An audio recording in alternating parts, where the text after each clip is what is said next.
Welcome to the 2024 NFL, where fantasy points are hard to come by and the tight end position doesn't matter.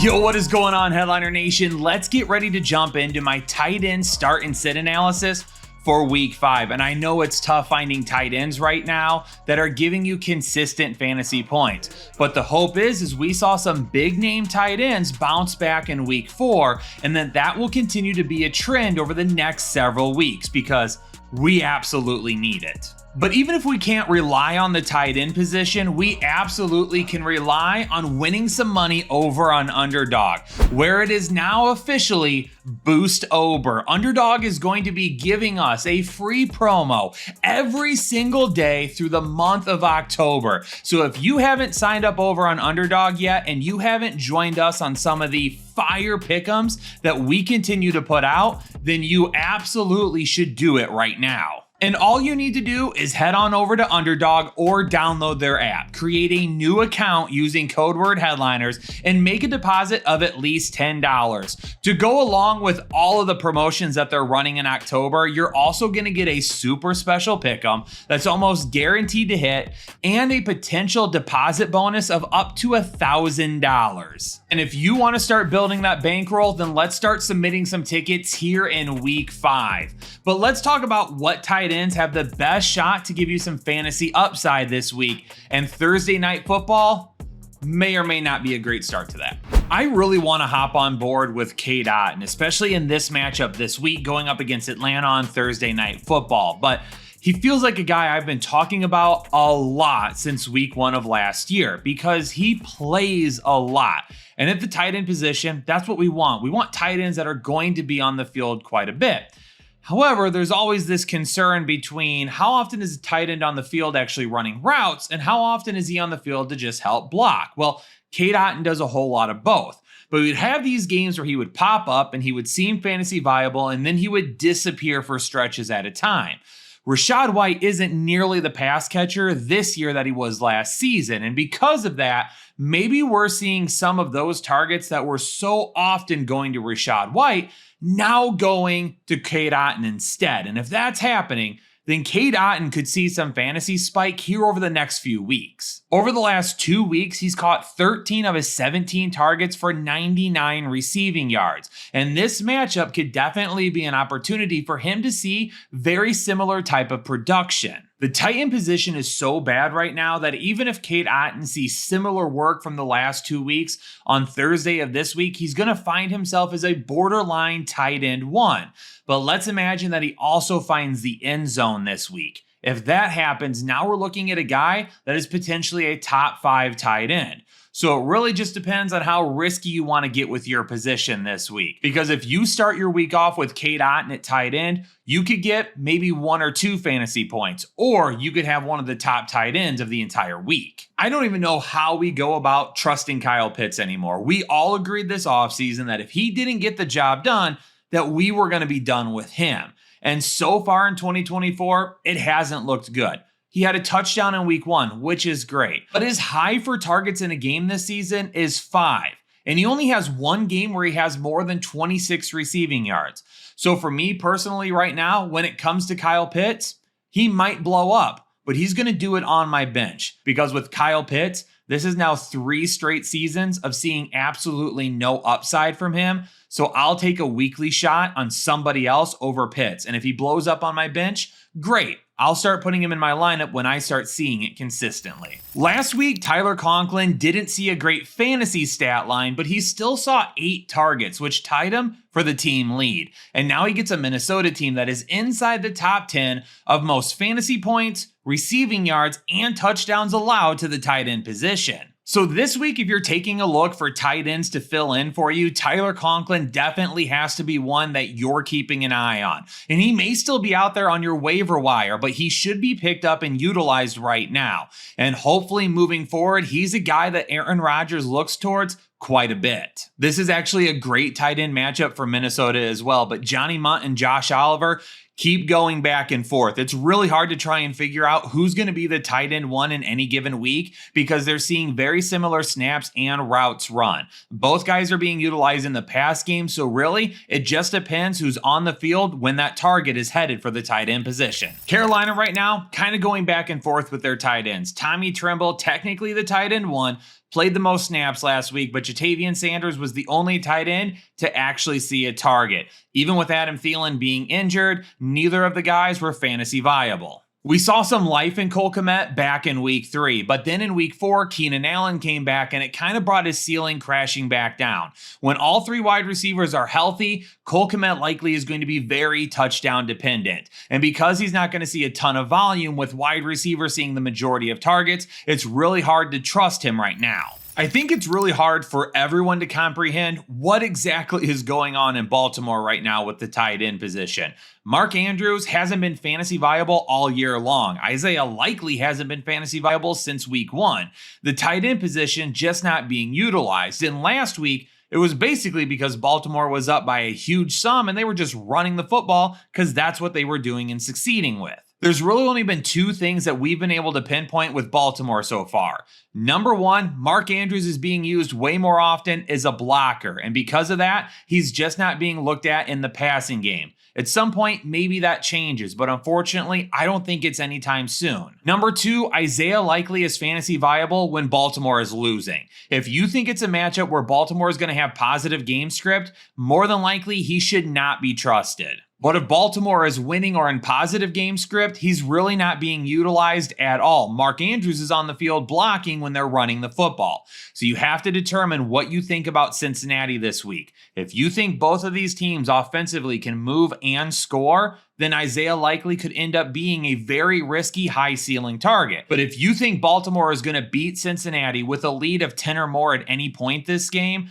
then I would probably stay away from Isaiah Likely and look elsewhere. Mike Gesicki lost some work to Erick All this past week, and there was a lot of questions about is he fantasy viable. But the reason Erick All ended up being on the field a little bit more often was because he played more during Cincinnati leads. If Cincinnati stays neutral or negative with Baltimore this week, then Mike Gesicki ends up being on the field. And I do think that Mike Gesicki has an opportunity to be fantasy viable more than what Andrei Iosivas does right now. I don't really have a whole lot to say about Miami and New England when it comes to the tight end position. The one thing that I can definitely tell you is that if we can't trust Tyreek Hill or Jalen Waddle, why in the world would we think that we can trust Jonnu Smith?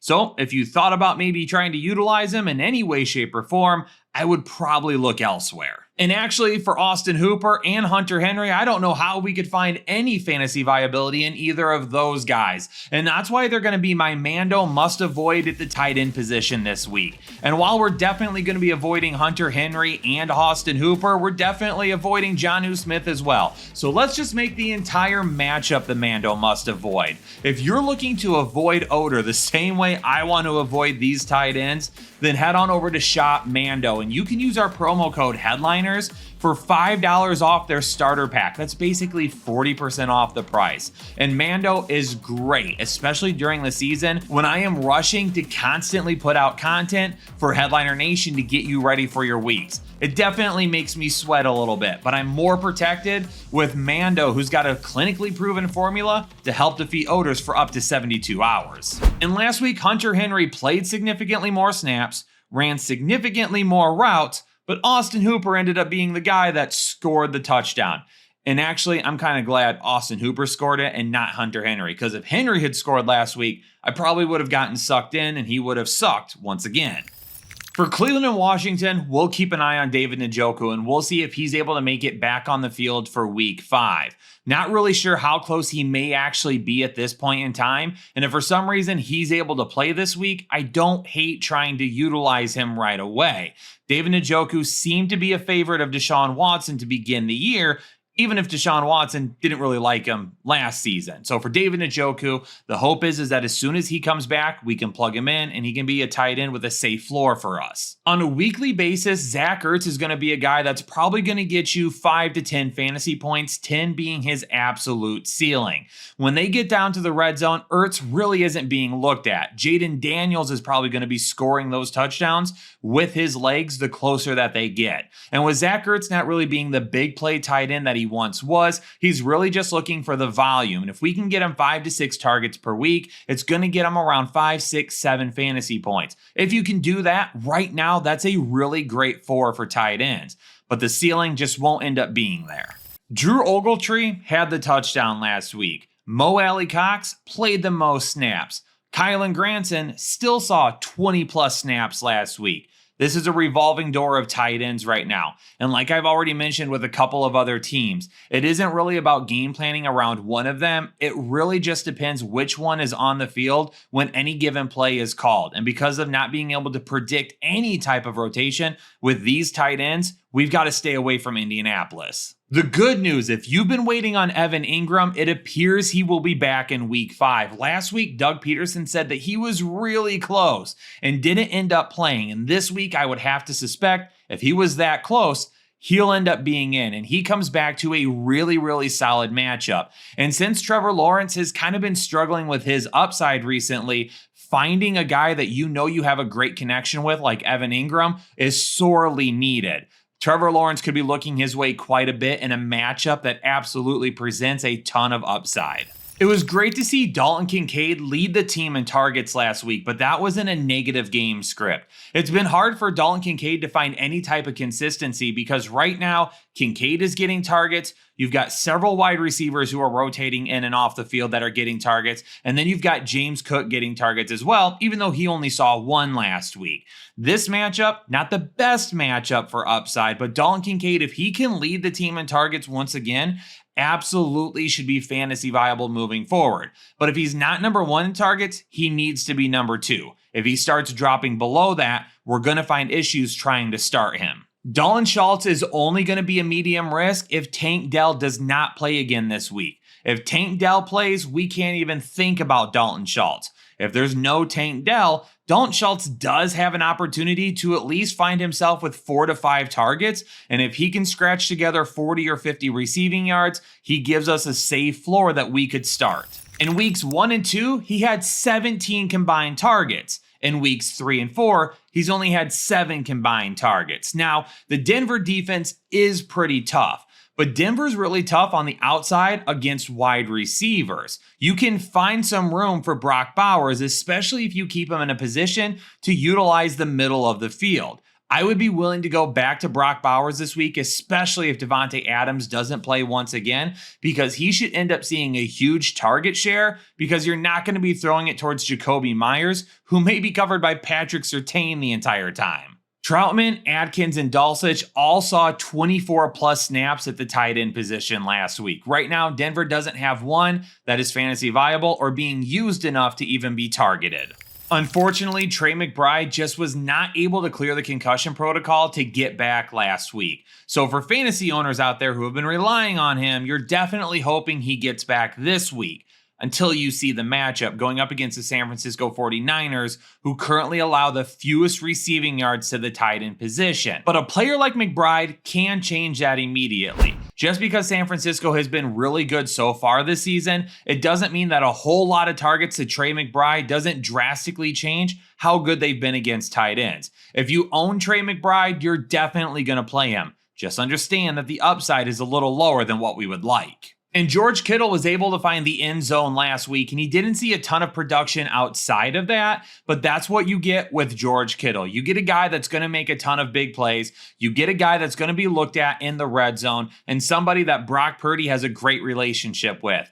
Brandon Ayuk right now isn't really hitting on all cylinders. Now, maybe he gets back to it this week, and that would be great to see. However, until that happens, you have to consider that George Kittle is a little bit safer than what we've been used to. Tucker Kraft is going to be a really great option for fantasy owners when Green Bay stays in neutral or negative game script. But if they go into positive game script like they could this week against the Los Angeles Rams, it's going to be really tough to find upside with him. To begin the game, hopefully Tucker Kraft is looked at quite a bit by Jordan Love. If that happens, he could make his fantasy day in the first couple of quarters. But if Green Bay establishes the run, runs the football against the Rams, which they should be able to do, that's going to be really tough for Kraft to find his upside later on if Green Bay is leading. But I will say this, if Tucker Kraft is available on your waiver wire, you should be snatching him up because with Jordan Love at quarterback, Tucker Kraft has top 12 potential every week. For Colby Parkinson, I don't hate this matchup. Now, we've seen him go up and down where we've seen him get a little bit involved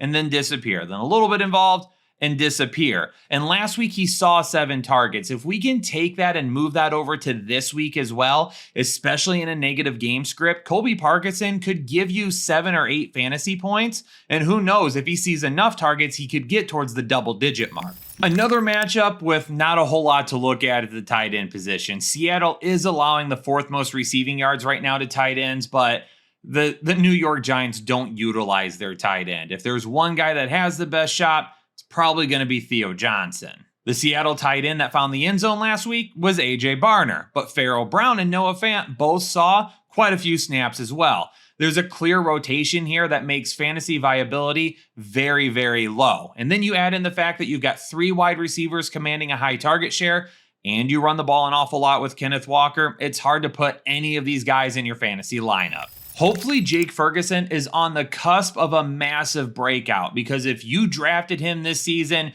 you got huge value for him. This matchup going up against Pittsburgh is going to be tough, and he may not have a ton of yards this week, but hopefully he finds the end zone. Pittsburgh is one of the few teams who have allowed 2 touchdowns to the tight end position so far this year. He should be number 2 in targets, and maybe the big play isn't there, so he could see like maybe 10 targets, 7 receptions, 50 receiving yards. Not a huge stat line, but still a stat line that we would take nonetheless. Pat Freiermuth is starting to come along, and hopefully that connection with Justin Fields is building because Justin Fields looks like a serious bounce back candidate right now. He's throwing for more yards, and he's being more effective through the air than he ever was in Chicago, and that is great to see, and that would be great for Freiermuth's value for the rest of the season. The problem is this week, Dallas ranks inside the top 10 fewest fantasy points and receiving yards allowed to the tight end position. So it's kind of the same thing that we talked about with Jake Ferguson. He could see a decent amount of targets this week, but unfortunately, a touchdown is going to be the key to unlocking his upside. Hopefully, Monday Night Football brings a ton of action for the tight end position this week. Now, Taysom Hill was banged up this past week, so it's yet to be seen if he's going to be able to go. But if not, we're going to try and find an option because Kansas City currently allows the most receiving yards and fantasy points to tight ends. If Taysom Hill is able to play and he is healthy, we are starting Taysom Hill. If he doesn't end up going, we're going to start Juwan Johnson. Last week, Juwan Johnson led the Saints in routes run and snaps played. Hopefully that carries over to this week because if it does, I'm sure Derek Carr will be able to find him for a few plays, including possibly a touchdown. New Orleans also not that great against tight ends. They're currently allowing the 6th most receiving yards. And given the fact there's really nobody that you can trust to catch the ball as much as Travis Kelce in Kansas City, he's definitely going to see a ton of targets this week. Maybe not the biggest upside that we are used to seeing from him, but his floor should be super solid. Well, there you go, Headliner Nation. My analysis for the week at the tight end position, and it's slim pickings. There's some matchups where there's literally nothing to say because there's nothing to go in depth with. There's a lot of guys out there that you might be thinking to yourself, maybe this is the next man up, but they might be rotating with 2 other tight ends.